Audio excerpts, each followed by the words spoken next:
사무엘상 중에서 이제 다음 시간에 우리가 이제 사무엘상의 주제를 몇 가지로 요약을 해서 함께 나눌 터인데, 사무엘의 중요한 주제를 담고 있는 그 말씀이 오늘 우리가 봉독한 사무엘상 2장에 있는 한나의 노래입니다.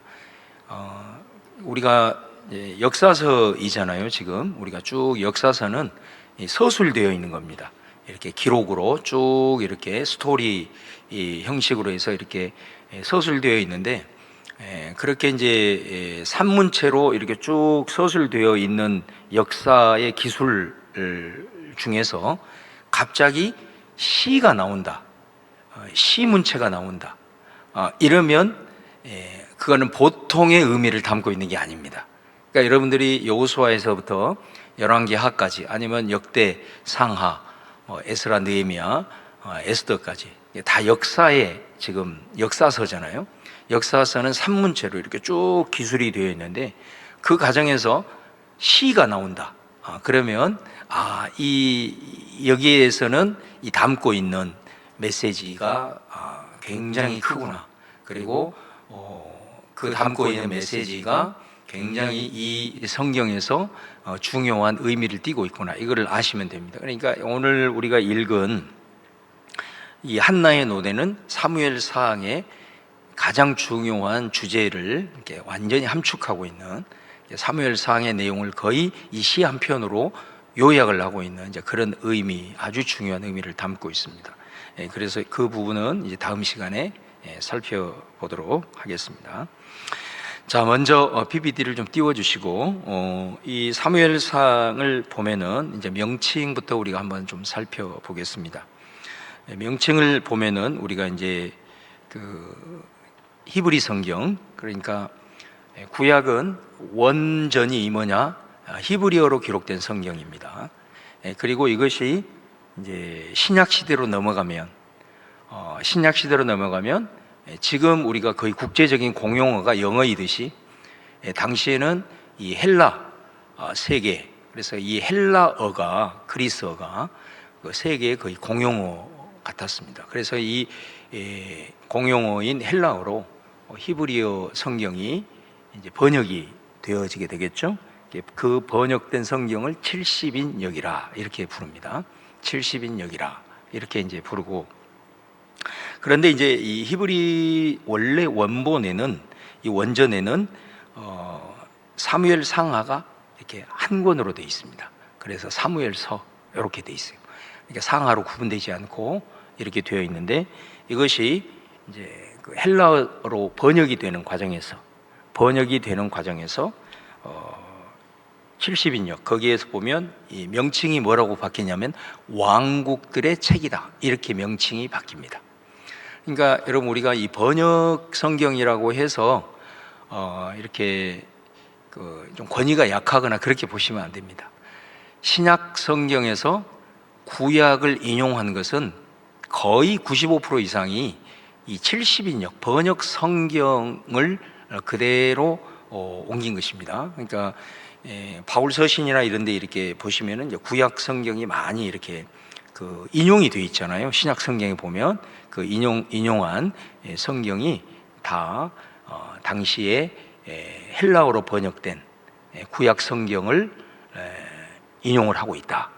그렇게 이제 보시면 틀림이 없습니다.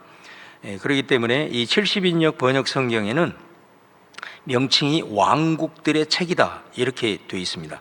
그래서 첫 번째 왕국들의 책, 두 번째 왕국들의 책, 세 번째 왕국들의 책, 네 번째 왕국들의 책, 이렇게 명칭이 되어 있다 이 말이죠. 그래서 우리가 보는 사무엘상은 70인역에는 뭐라고 되어 있다고요? 명칭이 첫 번째 왕국들의 책, 이렇게 되어 있단 말이에요. 자, 그 다음에 이제 헬라어 성경으로 번역이 되다가, 그 다음에 이제 로마가 전 세계를 지배하면서 이제 중세로 넘어가잖아요. 중세는 우리가 잘 아는 대로 로마 카톨릭의 시대입니다. 로마 카톨릭의 시대. 그래서 이제 로마가 동서로 분열이 되면서 동로마와 서로마로 분열이 되잖아요. 서로마, 지금의 서유럽이죠. 여기를 서로마 세계가 됩니다. 그러니까 여기는 로마 카톨릭이 되고, 그 다음에 동로마, 그러니까 지금의 동유럽이라고 보시면 돼요. 터키를 시작해서 이쪽 동로마, 이쪽 지역은 이제 우리가 흔히 아는 정교회가 형성이 됩니다. 그러니까 로마 카톨릭이 서유럽, 지금의 서유럽 쪽으로 이렇게 확산이 되고, 그 다음에 지금의 동유럽은 이제 그 정교회라는 곳으로 그렇게 이제 동서로마가 분열이 되면서 그렇게 이제 나누어지게 되는 것이죠. 근데 이제 이쪽 서로마 이쪽에서는 이제 중세 시대에 로마 카톨릭이 거의 이제 지배를 하고 있는 그런 시대였습니다. 그래서 그때 이제 주로 그 종교적으로 사용한 언어가 라틴어입니다. 라틴어. 그래서 이제 이 라틴어 성경이 이제 번역이 당연히 됐겠죠. 번역이 돼서 라틴어로 번역이 돼서, 근데 이제 중세 시대 때는 여러분들이 잘 아시는 대로 일반 신도들은 성경을 보지 못했습니다. 일반 성도들은 성경을 볼 수가 없었어요. 그러면 어떻게 이 사람들이 성경을 아느냐? 바로 사제들이 성경을 읽고 그 성경을 읽어주거나 풀어주는 것만으로 성경을 알게 되는 거죠. 그래서 이제 종교 개혁이 일어나면서 가장 중요한 공헌이 뭐냐? 성경을 평신도에게 돌려준, 바로 이게 종교 개혁에 있어서 가장 중요한 공헌 중에 하나라고 할 수 있습니다. 그래서 이제 이 라틴어 성경에서 이제 어떻게 명칭이 바뀌게 되느냐? 이 네 가지의 왕국들의 책 이렇게 돼 있잖아요. 그거를 라틴어 성경에서 뭐라고 바꾸냐면 바로 첫 번째 왕국의 책을 사무엘상, 그 다음에 두 번째 왕국의 책을 사무엘하, 두 번째 사무엘 성경, 그 다음에 세 번째 왕국들의 책을 뭐로 바꾼다고요? 열왕기상하. 그것이 이제 그 이후로 번역되는 모든 번역에 이제 영향을 끼치게 되어 가지고 그렇게 이제 지금 우리까지 이렇게 오게 된 것입니다. 그래서 이제 중세 시대 때는 라틴어 성경을 이제 가지고 이렇게 성경을 이제 보았고, 그러는 가운데 이제 종교 개혁이 일어나면서 그 마틴 루터가 굉장히 중요한 일을 하죠. 그게 뭐냐면 성경을 사제들, 성직자들에게만 주는 것은 이건 합당치 않다. 우리가 지금 예수 그리스도로 인하여 우리 모두가 다 하나님 앞에 스스로 나가서 하나님과 교제할 수 있고, 내 죄도 내가 직접 제사장이 되어가지고 하나님 앞에 나가서 죄를 고할 수 있고 또 죄사함을 받을 수 있는 거잖아요. 그걸 우리는 만인 제사장설이라고 그러잖아요.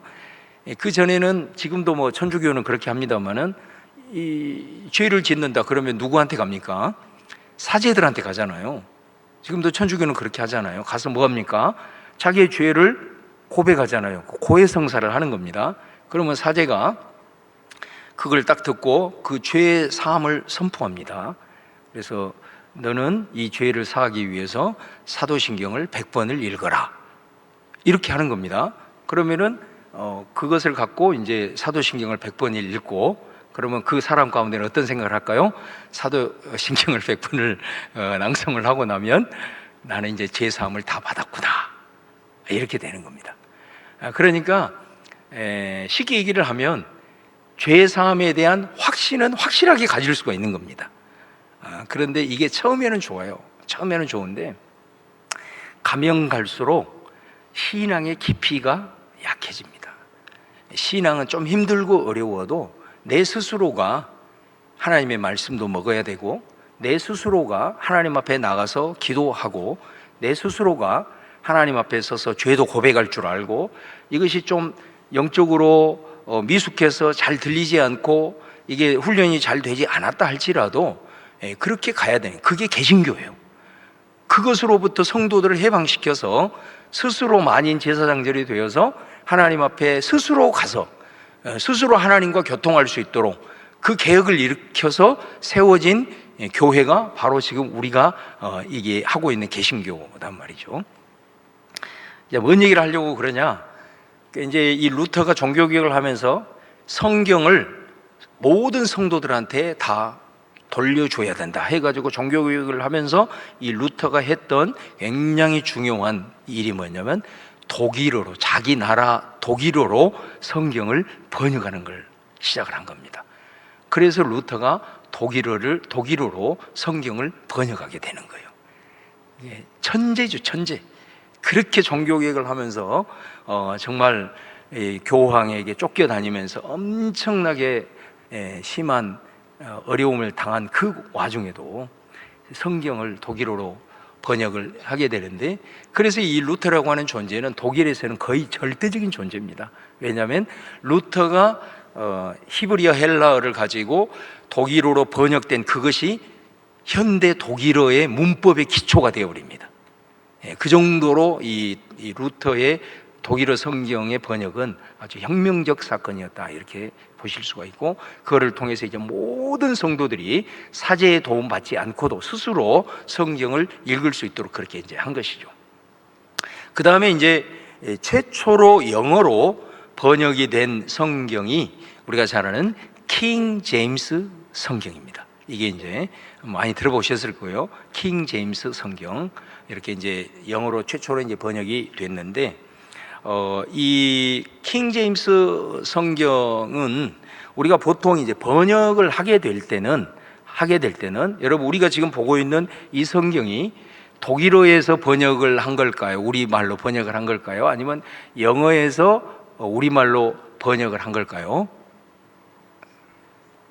잘 모르시죠? 여기에는 답이 없어요. 우리가 지금 보고 있는 이 한글 성경, 이 번역은 헬라어 히브리어 원문에서 직접 번역을 한 겁니다. 그것을 아셔야 됩니다. 그런데 이제 당시에 이제 최초로 영어로 이제 번역된 성경이 한글 킹 제임스 성경이기 때문에 그때 당시에는 얼마나 그 영어 성경이 킹 제임스 버전이 어마어마한 권위를 가지고 있는 겁니다. 그런데 그 킹 제임스 성경을 영어로 번역을 할 때 당시에 사용했던 그 사본, 그러니까 히브리어 헬라어 그 원본의 그 이제 원본은 없으니까, 왜 그냥 원본이 없을까요? 원본은 한번 필사가 되면 사본이 되는 겁니다. 그러잖아요. 우리가 예를 들어서 지금 이거를 복사기에다가 한번 복사를 딱 하는 순간 무엇이 원본인지 구별이 안 되는 거예요. 그래서 이제 많은 복사가 이루어지겠잖아요. 필사가 이루어져 가지고 또 이거 확산이 돼야 되니까 이 사람도 읽어야 되고 저 사람도 읽어야 되니까 많은 사람들이 필사를 하지 않겠어요? 이제 그러는 과정에서 우리가 잘 아는 대로 이 구텐베르크라고 하는 사람이 인쇄술을 개발을 해가지고 이 성경이, 이 루터가 번역한 이 성경이 엄청나게 확산이 되어지게 되면서 또 종교개혁이 성공하게 된 아주 큰 원인이 되었습니다. 오늘 이상하게 이게 성경의 이제 강의가 되어버리는데 어찌하든 그래요. 그래가지고 이제 이 그 한글이란 영어 그 킹 제임스 성경이 사용한 사본이 언제 쓰여진 사본이냐, 언제 필사가 된 사본이냐, 그게 14세기에 필사가 된 헬라어 히브리어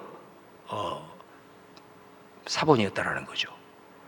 그런데 그 후로 이제 17세기가 지나고 18세기가 지나고 특별히 19세기가 되면서 고고학이 발달이 되잖아요. 고고학이 발달이 되면서 많은 당시에는 이제 발견하지 못했던 옛날 그 성경들이 발견이 되기 시작한 거예요. 그러면 여러분, 같은 사본이라고 하더라도 14세기 것이 권위가 있겠어요? 10세기 것이 권위가 있겠어요? 한번 얘기해 보세요. 10세기 거겠죠. 예, 권위가 있는 것은 오래된 것이 훨씬 더 권위가 있겠잖아요. 그러면 10세기 것이 권위가 있겠어요? 5세기 것이 권위가 있겠어요? 벌써 500년 이전에 히브리어 헬라어로 기록된 그 성경이 훨씬 더 그 성경이 권위가 있겠잖아요. 그러면 5세기 것이 권위가 있겠어요? 3세기 것이 권위가 있겠어요? 여러분을 지금 내가 무시하고 있는 겁니까? 제가 왜 이런 얘기를 하냐면, 이렇게 고고학이 발달이 되면서 그 전에는 발견하지 못했던 3세기 것까지, 심지어 이 파피루스, 이집트에 가면 파피루스, 그것에 쓰여진 이 조각 사본들, 이런 것들은 2세기 것까지 발견이 된 거예요. 그러다 보니까 지금 우리가 보고 있는 성경은 그 사본을 다 참조를 해가지고 번역을 한 것이 지금 우리가 보고 있는 성경이란 말이에요. 근데 제가 이제 왜 이런 얘기를 하냐면, 킹 제임스 성경은 몇 세기 사본을 참조를 했다고요? 14세기. 그런데 이제 문제가 되는 게 뭐냐면, 우리 한국에도 이제 그런 경우가 있습니다만은, 여러분 기독교 서점에 가보면 한글 킹 제임스 성경이라고 있을 거예요. 한 3분 정도가 졸고 계시는데, 그 말은 무슨 말이냐면, 이 사람들 중에, 이 교파 중에 영어 킹 제임스 성경을 절대적인 하나님의 영감으로 기록된 유일무이한 성경이다, 이렇게 생각을 해가지고 그 사람들은 그 영어 킹 제임스 성경을 가지고 번역을 한글로도 하고 다른 나라 말로도 하고 이렇게 해가지고 보급을 합니다. 그렇게 해가지고 그 영어 킹 제임스 성경만이 영감 어린 정말로 최고의 성경으로 인정을 하고, 그것을 가지고 이제 우리나라에도 그렇게 번역을 해가지고 그 한글 킹 제임스 성경이 나온 거예요. 그래가지고 이제 그 사람들이 그걸 쓰게 되는데, 문제가 뭐냐면 이 사람들은 다른 번역본은 다 잘못됐다고 생각하는 거예요. 다른 번역본은 다 잘못된 것이다.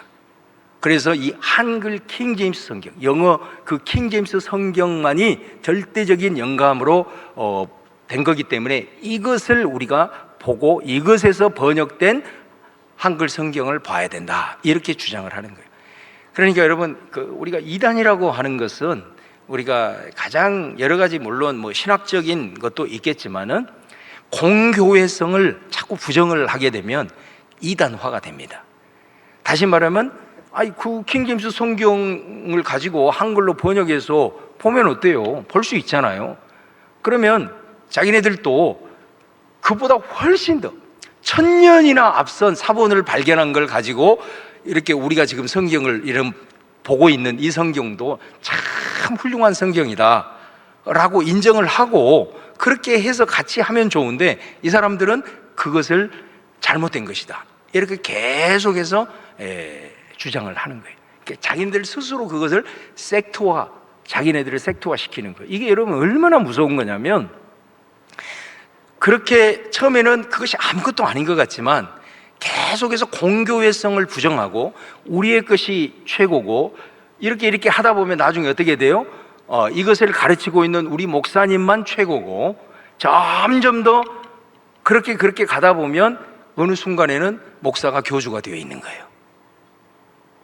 그리고 그 교회가 아니고는 나중에는 거의 구원을 받지 못하게 되는 이런 상황으로까지 가게 되고, 그 다음에 자꾸 공교회성을 부정하고 이것만 진리입니다, 우리가 가지고 있는 성경만 최고입니다, 이렇게 하게 되면 자기네들의 세계만에 딱 사로잡혀 가지고 다른 성도들과 대화도 안 돼버려. 나중에는 싸움만 하게 돼.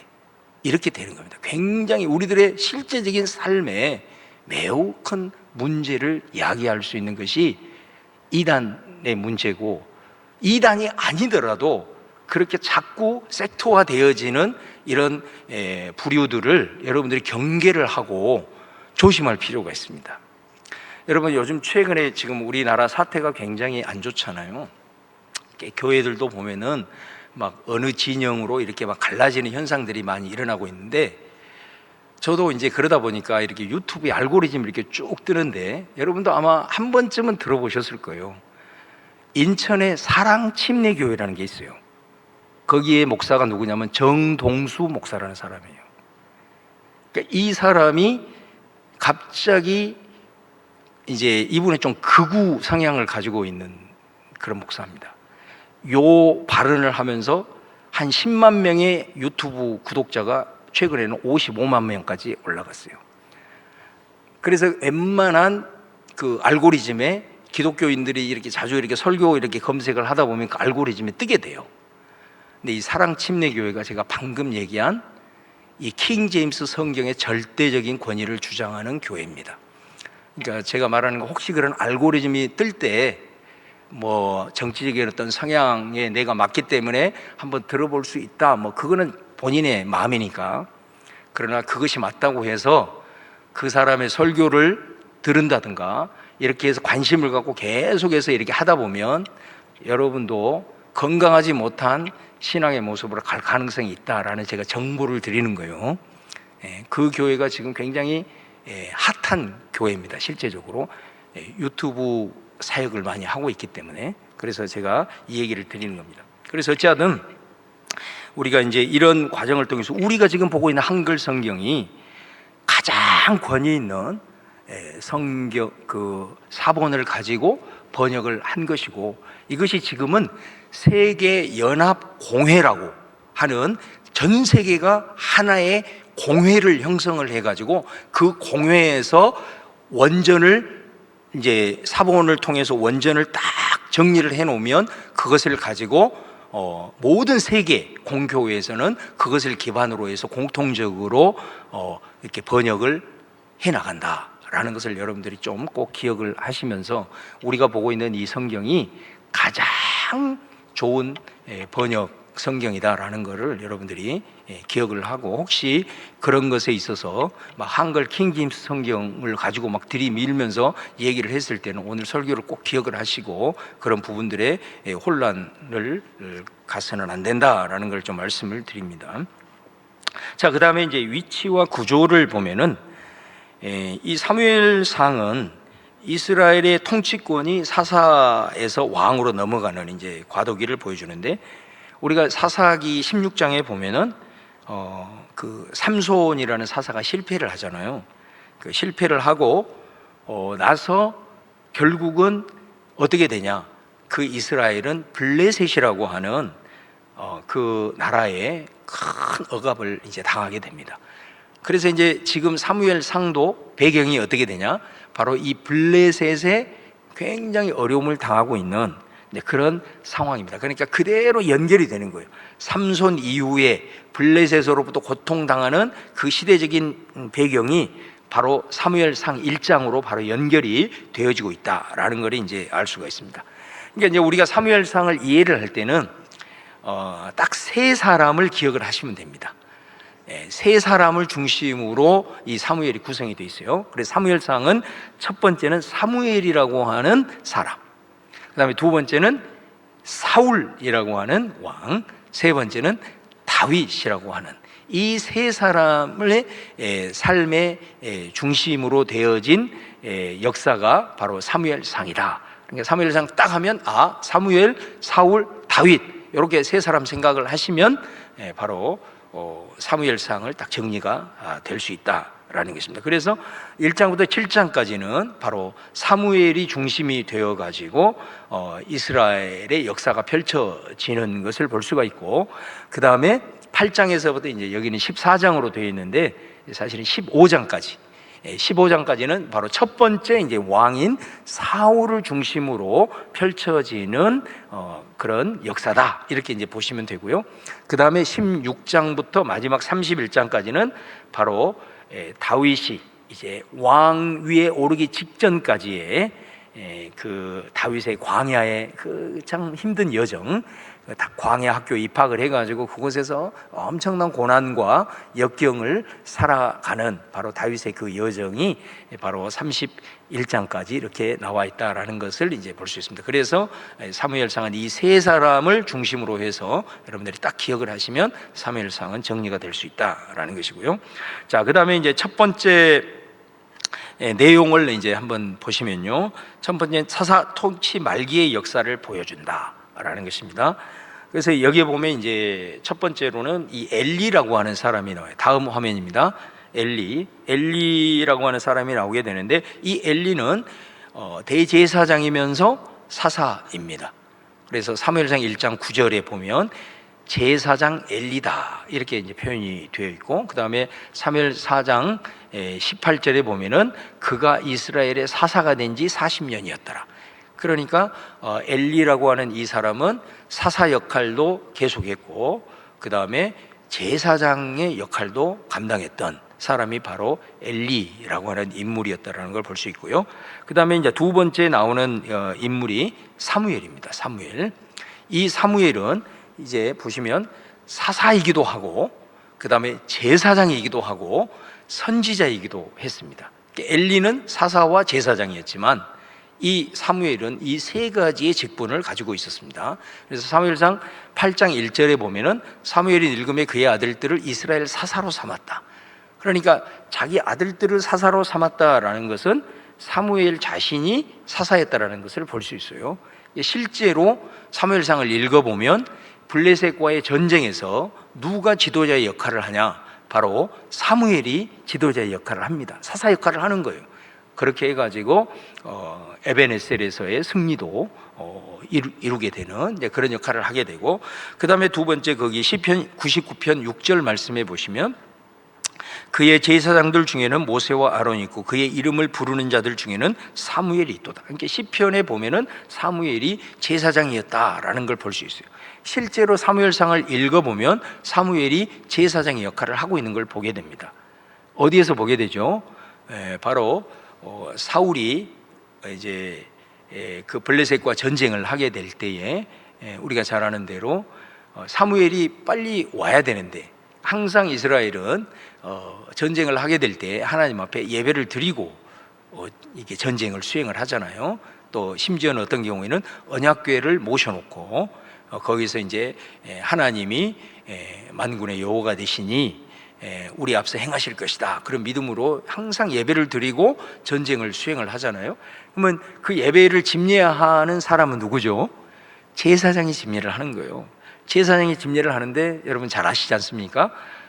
지금 사무엘이 와야 되는데 지금 안 오는 거예요. 그러다 보니까 이 사울이 이제 마음이 조바심이 생기는 거예요. 그도 그럴 것이 막 백성들이 군대로 동원된 사람들이 블레셋의 기세에 눌려가지고 막 흩어지기 시작하는 거예요. 그래서 도저히 안 되겠다 싶어가지고 자기가 제사를 드려버리잖아요. 그 사건이 결국은 사울이 하나님 앞으로 버림을 받게 되는, 왕임에도 불구하고 이 제사장의 감당해야 될 역할을 자기가 함으로써 결국은 이제 하나님 앞에 버림을 받게 되는데, 그 말은 무슨 말이냐면 사무엘이 제사장이었다라는 거죠. 제사장의 역할을 수행을 하면서 바로 역할을 했다라는 것이고, 그 다음에 사무엘상 3장 20절 말씀해 보시면 사무엘은 여호와의 선지자로 세우심을 입은 줄 알았더라. 사무엘은 선지자, 다시 말하면 하나님의 말씀을 듣고 그 말씀을 백성들에게 대언하는 사람들이 선지자, 예언자들이잖아요. 그래서 이제 이 사무엘이 그 정도 굉장히 중요한 인물이라는 거죠. 성경에 보면은 정말로 중요한 인물은 이제 물론 예외가 좀 있을 수 있습니다만은 탄생의 설화를 가지고 있습니다. 지난번에 어떤 삼손이라는 사람, 사무엘도 태어난 탄생의 기사가 있잖아요. 예수님, 세례 요한, 모세, 아주 유명한 사람들은 다 이렇게 탄생의 기사를 가지고 있는데 그 중에 한 사람이 누구냐? 사무엘이. 그 정도로 중요한 사람이라는 거예요. 근데 왜 이 사람이 이만큼 중요한 인물이냐라고 했을 때, 여러분 여기에 보면 사사는 왕 이전에 실제로 왕적인 존재였어요. 그런 사람이에요. 재판도 하고, 그 다음에 어려운 백성들을 군대 통수권자가 되어가지고 백성들을 이방의 세력들로부터 지켜내는 그 왕적인 역할을 했던 인물이 이제 사사잖아요. 그러니까 우리가 잘 아는 대로 구약에 보면은 이 세 직분이 아주 중요하잖아요. 왕 직분, 그 다음에 제사장 직분, 선지자, 이 직분이 굉장히 중요해요. 왜 그러냐? 이 세 가지 직분은 기름 부음을 받습니다. 기름 부음을 받아요. 왕도 세워졌지만 하나님으로부터 항상 기름 부음을 받고, 제사장도 기름 부음을 받고, 선지자도 기름 부음을 받습니다. 그래서 기름 부음을 받는다, 기름 부음을 받은 자, 이거를 히브리어로 메시아라고 얘기를 하는 겁니다. 그러니까 메시아라는 뜻은 기름 부음을 받은 자라는 뜻이에요. 그러면 이 메시아가 헬라어로 번역을 하면 어떤 단어가 된다 그랬죠? 그리스도가 됩니다. 그리스도. 메시아가 히브리어로 헬라어로 번역이 되면 그리스도가 됩니다. 자, 우리 예수님은 어떤 분이죠? 그리스도입니다. 그래서 우리가 예수 그리스도라고 하잖아요. 그러면 예수 그리스도라는 말을 풀어봐라. 그러면 무슨 말이냐? 예수님은 그리스도이십니다. 이 말이 됩니다. 자, 예수 그리스도가 무슨 뜻이라고요? 아니, 입을 열어서 한번 해봐요. 예, 중요하니까. 자, 예수 그리스도는 무슨 뜻이라고요? 예수님은 그리스도이십니다. 이런 뜻입니다. 그러니까 예수님은 이름이고 그리스도는 칭호입니다. 칭호. 그러면 그리스도라는 것이 칭호라고 했을 때, 그러면 그리스도라고 하는 칭호라는 게 무슨 말이지? 그게 다른 게 아니에요. 바로 구약의 기름 부음을 받은 자, 세 가지 직분을 가지고 있는 그것이 그리스도입니다. 무슨 말인지 아시겠죠? 그러니까 예수님이 그리스도다라는 것은, 그리스도가 뭔 뜻이야? 이렇게 물어보면 여러분 대답할 수 있어야 됩니다. 예수님은 왕의 직분을 갖고 계시고, 예수님은 선지자의 직분을 갖고 계시고, 예수님은 제사장의 직분을 갖고 계셔. 이게 그리스도의 의미야. 이렇게 설명할 수가 있어야 됩니다.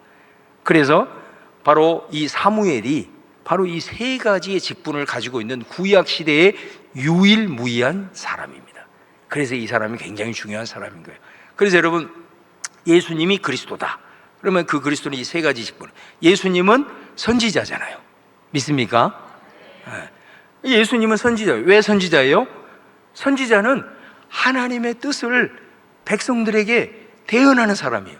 그러니까 예수님은 하나님과 함께 계시다가 하나님의 뜻을 누구보다도 많이 아시는 분이에요. 그리고 그 하나님의 뜻을 가지고 와서 이 땅에서 하나님의 그 통치와 하나님의 나라의 소식들을 막 전하고 다니셨잖아요.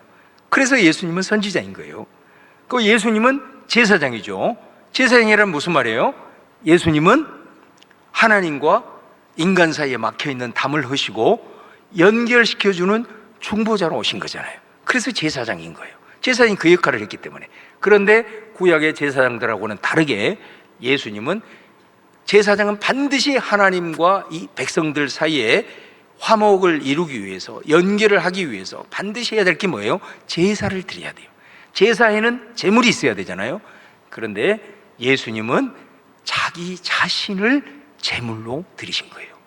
그래서 비교할 수 없는 제사장이에요. 그래서 성경에도 보면은 예수님은 제사장인데 자기 스스로를 속죄 제물로 드리셨다.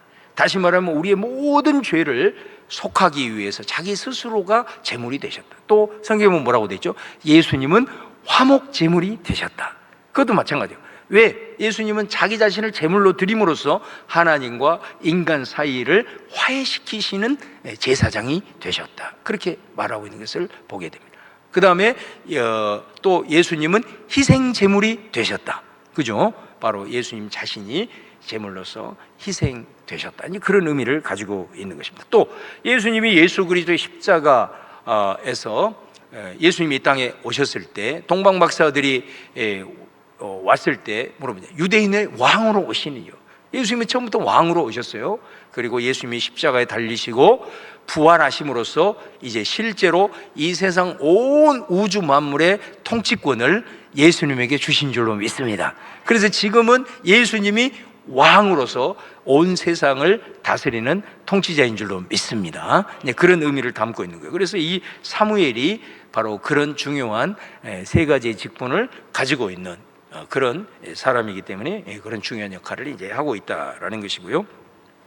자, 그 다음에 이제 이 특별히 엘리와 사무엘이 사무엘상 상반절에 굉장히 중요한 역할을 하고 있는데, 이 사람에게 있어서 공통점이 뭐냐면 이 말년에 이렇게 이 아들들의 문제점을 노출을 하게 됩니다. 이게 참 어떻게 보면 안타까운 부분이죠. 그 엘리의 아들들이 행실이 나빠서 여호와를 알지 못했다. 또 엘리의 아들들은 하나님의 제사를 멸시했다. 또 엘리의 아들들은 회막문에 수종드는 여인들과 이렇게 성적으로 이런 범죄를 저질렀다. 또 사무엘상 8장 1절에 보면 사무엘이 늙음에 또 그 아들들이 아버지의 행위를 따르지 않고 이익을 따라 뇌물을 받고 판결을 굽게 했다. 이제 이런 좀 약간 안타까운 모습들이 이제 등장을 하고 있는 것을 볼 수가 있습니다. 자, 그 다음에 두 번째 이제 큰 또 주제가 내용이 뭐냐면 역사의 변곡점. 다시 말하면 이스라엘 이제 백성들이 드디어 여기에서 왕을 요구를 하고 있다라는 것입니다. 실제로.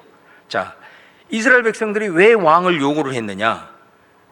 사사가 실제적인 역할을 했지만 우리가 사사기 때 배웠잖아요. 실제로 대사사는 누구냐? 바로 하나님이신 줄로 믿습니다. 그러니까 다시 말하면 사사들이 통치를 하지만 이스라엘 백성들은 바로 그 사사들에게 카리스마틱한 은사도 주시고 능력도 주시는 그분은 하나님이시고, 또 하나님이 세우기도 하시고 내리기도 하시고, 이 모든 권세가 하나님이기 때문에 그들은 사사를 보면서 항상 마음속에 우리의 왕은 하나님이시다, 이런 이제 기본적 신앙 고백을 가지고 있었다라는 거죠. 자, 그런데 문제는 뭐냐면은 이 시대가 되면서 특별히 그 엘리의 아들들과 그 다음에 사무엘의 아들들의 모습을 보면서 사사들이 그 아들들의 모습을 아까 방금 봤잖아요. 변질이 된 거죠. 변질이 되어버린 거예요. 그래서 판결을 막 굳게 해버리고, 그 다음에 이 사사의 역할들을 분명히 엘리의 아들들도 사사라고 아까 얘기를 했잖아요. 근데 이 사람들이 그렇게 사사로서의 어떤 역할들을 감당하지 못하고 이렇게 막 타락해버리고, 이런 모습을 보면서 백성들이 어떤 생각을 하게 됐냐면 이 사사를 통해서 하나님이 통치하신다, 이런 기본적 신앙 고백이 흔들리기 시작하는 거예요.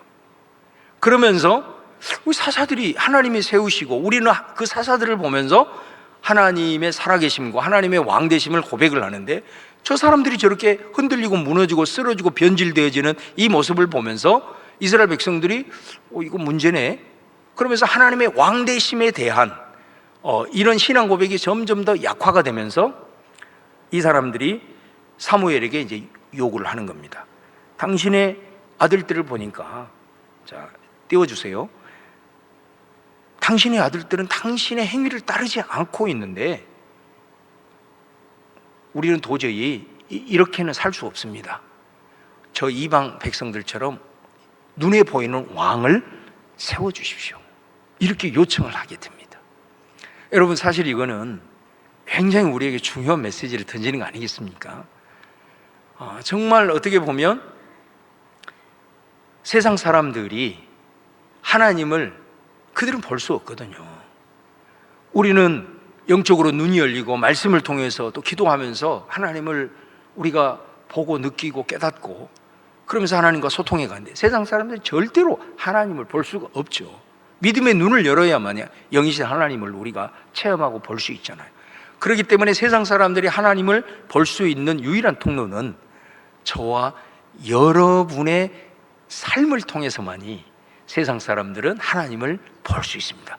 그래서 세상 사람들이 하나님을 볼 수 있는 창문과 같은 역할이 그리스도인의 삶이라는 거죠. 그래서 여러분들이 늘 기도하면서 또 우리가 뭐 주특기나 이런 것들을 통해서 제가 굉장히 강하게 선포하고 기도해야 될 제목으로 던지는 것이, 하나님, 나의 삶을 통해서 믿지 않는 우리 가족이, 세상 사람들이 하나님의 살아계심을 볼 수 있도록, 그런 내 속에 하나님의 살아계심을 보여줄 수 있는 간증이 있게 하여 주시옵소서. 제가 그 메시지를 굉장히 강력하게 특별히 주특기 가운데 선포를 하잖아요. 바로 그런 것입니다. 그러니까 우리를 통해서만이 저들은 하나님의 존재와 그 다음에 하나님의 살아계심을 보고, 그렇게 해야 마음 문이 열리게 되고 어떤 계기를 통해서 하나님 앞에 이제 나올 수 있는 길이 열리는 거죠.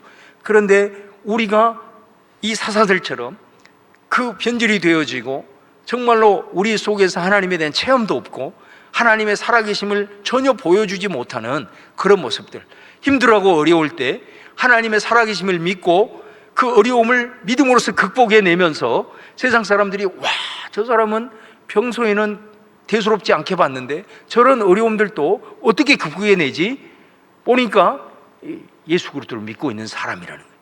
이제 그런 것들을 통해서 그 사람들로 하여금 하나님의 살아계심을 보여주고, 또 아니면 우리들의 어떤 선한 행실을 통해서든 저 사람이 왜 저렇게 흔들림, 유혹 속에서도 흔들리지 않고 믿음으로 살아갈 수 있지, 저렇게 살아갈 수 있을까? 아, 저 사람은 하나님의 말씀을 근거로 해서 자신의 가치관을 형성하고 살아가는구나. 이런 것들이 다 하나님을 그들에게 이제 보여주는 거란 말이에요. 이런 것들이 점점 약화가 되어지게 되면은 세상 사람들은 하나님을 볼 수가 없는 거죠. 그리고 하나님을 왕으로 인정할 수도 없고, 그 다음에 하나님의 살아계심도 인정하지 않고 점점 더 복음의 문이 닫혀질 수밖에 없고, 이 이스라엘 백성들이 세상의 왕을 그리워하고 세상의 왕을 세워달라고 하는 것처럼 이 세상 사람들도 세상의 것들, 세상의 모든 것들을 우상처럼 섬기면서 살아갈 수밖에 없다라는 메시지를 우리에게 던지는 거 아니겠습니까? 그러니까 오늘 우리가 이 사사와 같은 이런 역할들을 우리가 사실은 해야 되는데, 이스라엘 백성들이 왕을 요구하는 그 이유가 바로 이런 의미였다라는 거예요. 그러고 보니까 이 사람들이 눈을 주변 나라로 보는 거죠. 그래서 보니까 그 나라들은 왕들이 다 있는 거예요. 그래서 왕들이 있는 그 나라들을 보니까 막 왕들이 백성들을 보호하고, 그리고 막 오히려 부강하고, 이런 것들을 보면서 우리에게도 이제 더 이상 눈에 보이는 왕 필요 없습니다. 우리에게 눈에 보이는 왕을 세워주세요, 이렇게 요청을 하게 되는 것을 보게 됩니다. 그래서 사무엘상 8장 20절에 바로 백성들이 그것을 이제 요구하고 있는 것을 우리가 보게 되죠. 그래서 이제 오늘 말씀을 마무리하면서 하나님께서 그들의 요구를 들어주십니다. 결국은 들어주시는데, 사실 하나님에게 있어서 이 왕정은 허락을 하셨지만 이게 최선이 아니라 차선이었다는 것을 알게 됩니다. 그걸 뭐를 통해서 알 수 있냐? 사무엘상 8장 7절에 보면은 사무엘에게 이렇게 말합니다. 저들이 왕을 세워달라고 하는 것은 바로, 자, 띄워주세요. 거기에 보면 8장 7절에 여호와께서, 한번 읽어보겠습니다. 8장 7절 시작. 여호와께서 사무엘에게 이르시되 백성이 내게 한 말을 다 들으라. 이는 그들이 너를 버림이 아니요 나를 버려 자기들의 왕이 되지 못하게 함이니라. 하나님의 이게 마음이었어요. 안타까운 마음이죠. 저들이 나를 자신들의 왕으로 인정하지 못하는 것에 대한 이 안타까운 마음을 하나님이 이렇게 표현을 하고 있습니다. 그러나 이스라엘 백성들이 현실적 판단은 사사들이, 하나님이 세우신 사사들이 변질되고 타락해서 하나님 살아계심을 보지 못했기 때문에 그들은 눈에 보이는 왕에 집중할 수밖에 없었다. 그래 하나님께서는 결국 그들에게 이제 왕을 허락하십니다. 22절에 보시면 바로 그들의 말을 들어 왕을 세우라, 이렇게 말씀하고 있는 것을 우리가 이제 보게 되는 것이죠. 그래서 이제 결국은 이제 왕정이 드디어 사울로부터 이제 시작이 되어지는 상황이 전개가 되는 것이 바로 사무엘상의 아주 중요한 부분이다. 그래서 왕정이 시작되기 전에 사사의 마지막 시기를 엘리와 사무엘을 통해서 보여주고, 그 다음에 이 왕정으로 가는 그 변곡점에서 이스라엘 백성들이 왕을 요구하고 있는 이 메시지가 사실 우리에게 굉장히 중요한, 우리가 울림이 될 만한 그런 메시지가 있다라는 것을 우리가 바라보게 됩니다. 그래서 오늘 주신 말씀 기억하고 우리가 사실 다음 시간에 우리가 펼쳐지는 사울과 또 다윗의 이 부분이 정말로 여러분 사무엘상 한번 이 말씀을 들으면서 한번 다시 한번 쭉 한번 읽어보시면 정말 은혜가 되는 그런 메시지들을 많이 담고 있습니다. 그래서 그런 말씀을 가지고 우리 같이 오늘 이 시간에는 여기서 마무리하고 같이 기도하고 다음 시간에 계속 이어져 가도록 하겠습니다.